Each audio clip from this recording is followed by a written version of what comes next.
Assalamualaikum warahmatullahi wabarakatuh. Bismillahirrahmanirrahim. Alhamdulillahi rabbil alamin. Allahumma sholli ala sayyidina Muhammad wa ala ali sayyidina Muhammad.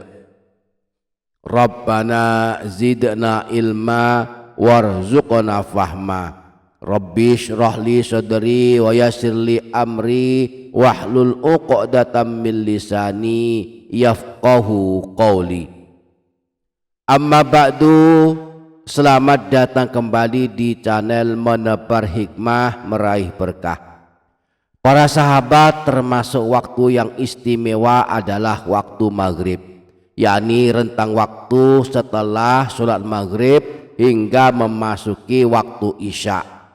Para ulama menganjurkan kita mengisinya dengan amalan-amalan yang baik dan utama, dan tidak melakukan aktivitas-aktivitas yang dapat menyebabkan lupa kepada Allah Subhanahu wa ta'ala. Nah, di waktu yang istimewa ini setidaknya ada 3 amalan yang dianjurkan diamalkan.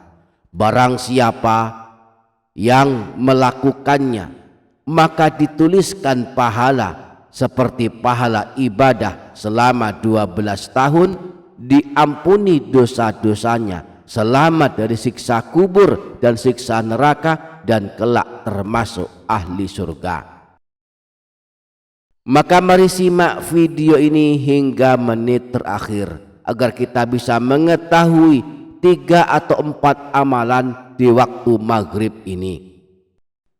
Sebelumnya mari berdoa kepada Allah, bermunajat kepadanya. Mudah-mudahan Allah mengampuni kita semua, kedua orang tua kita, guru-guru kita, dan segenap kaum muslimin. Mudah-mudahan Allah cukupkan rezeki kita berkah melimpah, dimampukan kita melunasi hutang-hutang jikalau ada, memberikan kesehatan jasmani rohani kita, bisa ibadah dengan maksimal, kelak husnul khotimah, selamat dari siksa kubur dan siksa api neraka, dan Allah masukkan ke dalam surganya. Amin Allahumma amin.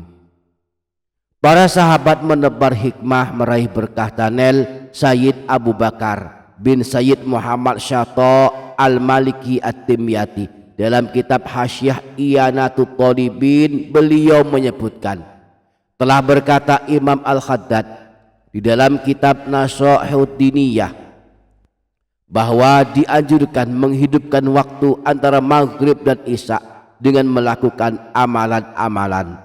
Yang pertama, melakukan sholat sunnah, dan ini yang paling utama. Kemudian memperbanyak membaca Al-Quran dan memperbanyak berzikir kepada Allah. Ada 3 amalan di waktu maghrib hingga masuk waktu isya. Pertama, melakukan sholat sunnah. Ada 2 sholat sunnah setelah sholat maghrib, yaitu yang pertama sholat sunnah ba'diyah maghrib, yaitu sholat sunnah 2 rakaat yang dilakukan setelah selesai sholat fardu maghrib.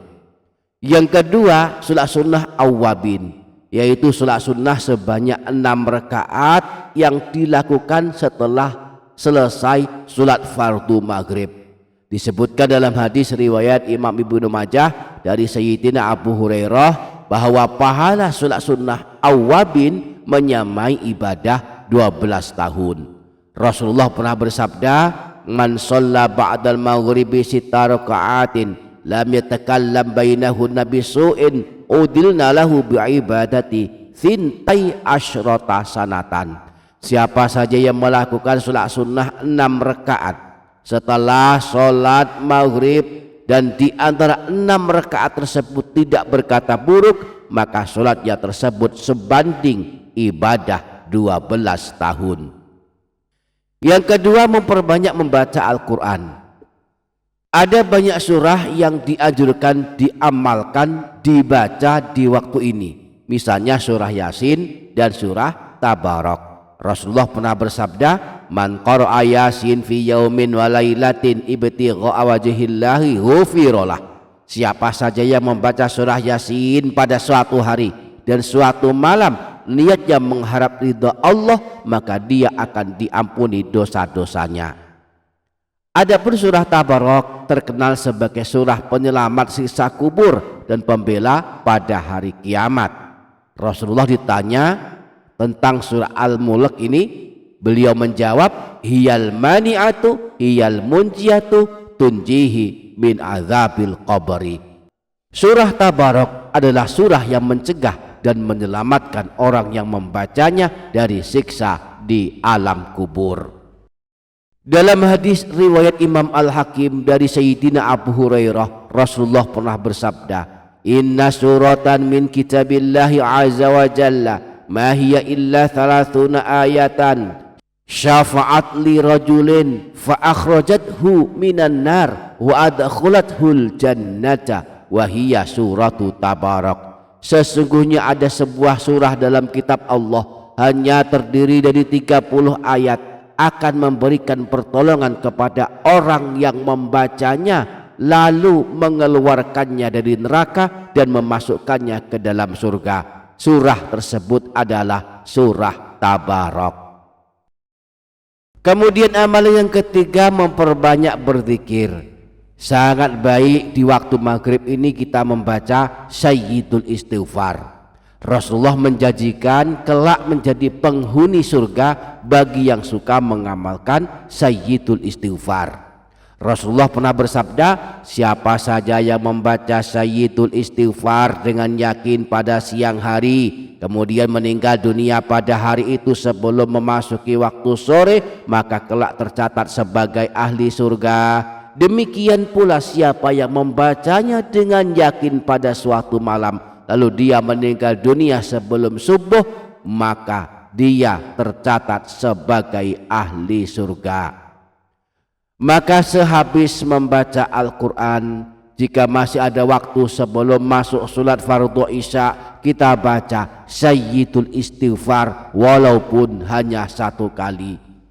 Allahumma anta rabbi la ilaha illa anta khalaqtani wa ana abduk wa ana ala ahdika wa wa'dika mastata'tu a'udzu bika min syarri ma sana'tu abu'u laka bi ni'matika alayya wa abu'u bi dzambi faghfirli fa innahu la yaghfiru dzunuba illa anta.